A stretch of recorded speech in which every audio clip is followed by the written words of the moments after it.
वह बाथटब में आधा गर्म पानी भरता है, फिर उसमें सल्फ्यूरिक एसिड डालता है। इसके बाद वह धीरे धीरे बाएं टांग को अंदर डालता है। जैसे ही बाथटब से धुआं निकलने लगता है, उसके हाथ की टांग भी गायब हो जाती है। अब आखिरी लाश की बारी थी। वह बड़े आराम से औरत के कपड़े काट देता है, लेकिन जैसे ही वह आगे बढ़ने वाला था, महिला अचानक खांसने लगी। विलियम चौंक गया। उसे एहसास हुआ कि औरत पूरी तरह मरी नहीं है। उसने तुरंत उसे एक शांत करने वाला इंजेक्शन दिया। जब महिला दोबारा होश में आई तो खुद को बिस्तर पर बंधा हुआ पाया। विलियम ने उसे इसलिए नहीं मारा क्योंकि वह सिर्फ मरे हुए लोगों को ही स्वीकार करता था, जिंदा लोगों को नहीं। लेकिन यही उसका नियम उसे जिंदगी भर पछतावा देगा। उस महिला का नाम था शियाओ मेई। उसे एक दिन पहले 3 गैंग के लोगों ने यहाँ भेजा था। साथ में 2 और लाशें भी लाई गई थी। गाड़ी में एक नाबालिग बच्चा भी था। विलियम ने तुरंत काम लेने से मना कर दिया क्योंकि बच्चे और गर्भवती औरतें उसकी सबसे बड़ी मनाही थी। लेकिन पीले बालों वाला गैंगस्टर ने उसकी बेटी को धमकी दी और एक गड्डी पैसे भी निकाल ली। उनकी धमकियों की वजह से विलियम को तीनों लाशें स्वीकार करनी पड़ी। उसकी बेटी भी सामने आ गई। उसे इन सब चीजों की आदत पड़ चुकी थी, यहाँ तक कि वह भी अपने पिता की मदद करके लाशों को स्टोर रूम तक खींच ले जाती थी। लेकिन ऐसे माहौल में लंबे समय तक रहने से उस पर असर पड़ने लगा। 8 साल की उम्र से ही वह घर के भूत देखने लगी। जैसे ही पिता ने एक पुरुष की लाश निपटाई, उसने उसका भूत पियानो के पास खड़ा देखा और रात को उसने उस नाबालिग लड़के का भूत भी देखा। स्पष्ट था कि उसके पिता ने 2 लोगों को निपटा दिया था। अब बस इस औरत की लाश रह गई थी। लेकिन जैसे ही वह आगे बढ़ा, औरत अचानक जोर से खांस पड़ी। विलियम ने तुरंत एक और शांत करने वाला इंजेक्शन दिया। ये तो गड़बड़ हो गई।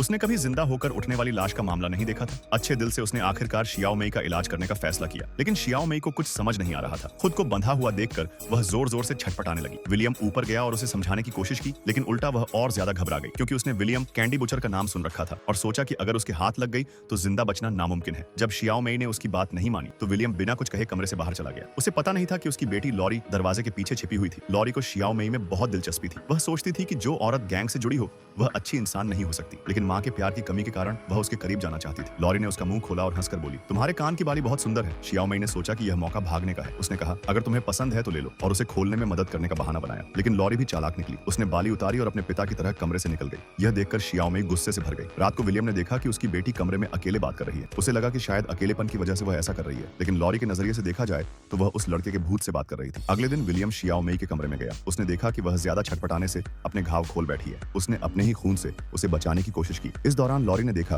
कि शियाओ मेई के मरे हुए 2 साथी एक तरफ खड़े उसे देख रहे थे, मानो उसकी चिंता कर रहे हों। आखिरकार शियाओ मेई की किस्मत अच्छी निकली और वह फिर से बच गई। होश में आने के बाद शियाओ मेई ने पूछा, तुम आखिर मेरे साथ क्या करने वाले हो? तब विलियम ने अपनी कहानी सुनाई। वह कभी एक डॉक्टर था। उसकी पत्नी को ल्यूकेमिया हो गया था और घर पर भारी कर्ज चढ़ गया। एक रात अस्पताल में 2 लोग आए। उनमें से एक को गोली लगी थी और वह ऑपरेशन टेबल पर ही मर गया। विलियम स्वाभाविक रूप से पुलिस को बुलाना चाहता था, लेकिन मृतक का साथी बंदूक तानकर खड़ा हो गया और उसे $10,000 दिए। साथ ही लाश को निपटाने का आदेश दिया। यहीं से विलियम क्लीनर बन गया।